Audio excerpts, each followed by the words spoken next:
और अधिनियमित किया। केवल दूसरों को उपदेश ही नहीं दिया, बल्कि मैं उस रास्ते पर चलूँगा, इस बात की उन्होंने शपथ लिया। कल हमने भी महान जो पवित्र भूमि है हमारी सारनाथ, जैसे हमारी पवित्र भूमि है, उसी तरह से नागपुर की जो दीक्षा भूमि है वो हमारे लिए सारनाथ जैसे ही है। या जैसे इस्लाम में मुसलमानों के लिए मक्का का जो महत्व है, या ईसाइयों के लिए जेरूसलम का जो महत्व है, या हिंदुओं के लिए बनारस और प्रयागराज का जो महत्व है, तो हम बौद्धों के लिए भी सारनाथ और दीक्षा भूमि का भी वही महत्व है। आप ये समझ सकते हैं कि एक मुसलमान की ख्वाहिश होती है मेरे जीवन में कि चाहे मैं अपनी संपत्ति को बेच कर भी मैं मक्का जरूर जाऊंगा, हज की यात्रा जरूर करूंगा, और जब वो हज से वापस आते हैं तो हाजी कहलाते हैं। हाजी कहलाने का मतलब ये होता है कि अब जीवन भर वो अपने इस्लाम के अनुसार या अपने मजहब के अनुसार अपने जीवन को ढालेंगे, और किसी भी प्रकार का कोई गुनाह जो कि इस्लाम के अनुसार है उस गुनाह को वो नहीं करेंगे। इस तरह की वो शपथ लेकर वहाँ से आते हैं। तो आज या कल हमने भी दीक्षा भूमि में आकर, पवित्र दीक्षा भूमि में आकर कि अब हम जो है भविष्य में अपने धर्म का आचरण करते हुए ही जाएंगे। जैसे सम्राट अशोक हमारे एक आदर्श है कि उन्होंने जब कलिंग युद्ध के बाद अपने हथियार का त्याग किया तो केवल हथियारों का त्याग ही नहीं किया, ये जनता के कल्याणकारी योजना ही नहीं चलाई, बल्कि उन्होंने उस धर्म को आत्मार्पित किया, अंगीकृत किया, अधिनियमित किया। जैसा कि बाबा साहब अम्बेडकर ने हमारे संविधान में लिखा है, प्रस्तावना में लिखा है कि हम अपने संविधान को अंगीकृत करते हैं, आत्मार्पित करते हैं, अधिनियमित करते हैं। कोई चले ना चले, लेकिन हम अपने इस संविधान के अनुसार जरूर चलेंगे। तो इसी तरह से कल हमने महान पवित्र भूमि में और महान भिक्षुओं के माध्यम से कल हमने शपथ ली है कि अब हम आज से पूर्ण रूप से बौद्ध हो गए हैं। तो जो भी हमने कमजोरियां थी,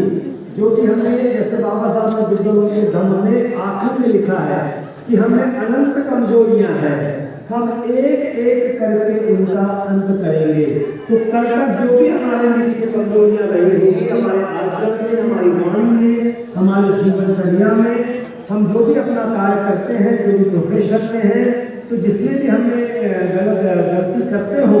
तो उनमें हम अब सुधार करने की कोशिश करेंगे और अपने धर्म को आत्मार्पित करेंगे, अंगीकृत करेंगे, अधिनियमित करेंगे, ताकि हम अपने धर्म की पताका पूरे देश में, दुनिया में फैला सकें। हमको देखकर,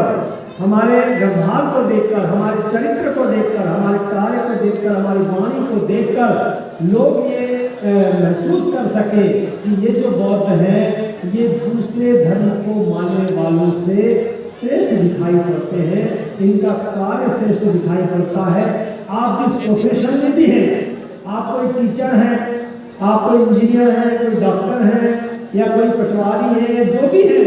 जिस सेवा में भी आप लगे हैं, आपके पिता की इतनी हैसियत नहीं थी कि आपको इस कार्य के लिए वो भेज सकते थे। बाबा साहब के संघर्षों से आपको ये अवसर मिले हैं। तो जिस कार्य में भी आप लगे हुए हैं, जिस सरकारी नौकरी में भी आप लगे हैं, किसी धंधे पानी में आप लगे हुए हैं, तो आपको ये शपथ लेकर यहाँ से जाना चाहिए कि मैं अपने उस कार्य को, क्योंकि हजारों साल के बाद हमको अपने धर्म को, अपने धर्म को दुनिया का सर्वश्रेष्ठ धर्म बनाने का अवसर मिला है। तो जो भी मुझे अवसर मिला है काम करने का इस देश में बाबा साहब अम्बेडकर के प्रयासों से, तो मैं अपने कार्य का संपादन इस तरह से करूँगा या करूँगी कि लोग ये कह सकें कि ये केवल किशोर बौद्ध नहीं है, बल्कि ये एक बौद्ध धर्म का अनुयायी है, जो अपने कार्य को दूसरे धर्म वालों से भी ज्यादा श्रेष्ठ तरीके से संपादित करता है। इस तरह का प्रयास हमको करना बहुत जरूरी है, ताकि केवल उपदेश से काम चलने वाला नहीं है, या बौद्ध धर्म की आप इतनी अच्छी व्याख्या करते हैं इससे काम चलने वाला नहीं है, या इतिहास को आप कितना जानते हैं इससे काम चलने वाला नहीं है। हमारा चरित्र, हमारी वाणी या हम अपने कार्य को किस तरह से संपादित करते हैं, ये बड़ा महत्वपूर्ण है। महिलाएं जो बैठी हैं, जो उपासिकाएं बैठी हैं, इनको भी इस बात का एहसास होना चाहिए कि हजारों साल तक हमारा शोषण, सबसे ज्यादा यदि शोषण इस व्यवस्था में रहा है तो दलितों से भी ज्यादा, अनुसूचित जाति से भी ज्यादा, अछूतों से भी ज्यादा यदि शोषण किसी का हुआ है तो वो महिलाओं का हुआ है। और हमको आज आज़ादी का अवसर मिला है, तो इस आज़ादी के अवसर को केवल खाना बनाने में या इसकी उसकी आलोचना करने में ही या अपने पति के कार्य में बाधा बनने में ही नहीं गुजार देना चाहिए, बल्कि ये समझना चाहिए कि हजारों साल के बाद बाबा साहब अम्बेडकर के संघर्षों से, बाबा साहब अम्बेडकर के प्रयासों से हमको आज़ादी का जीवन मिला है। तो हम अपने पति के साथ या अपने बच्चों को भी इस तरह की प्रेरणा दें कि डॉक्टर बनने से भी बड़ा कार्य, इंजीनियर बनने से भी बड़ा कार्य, थानेदार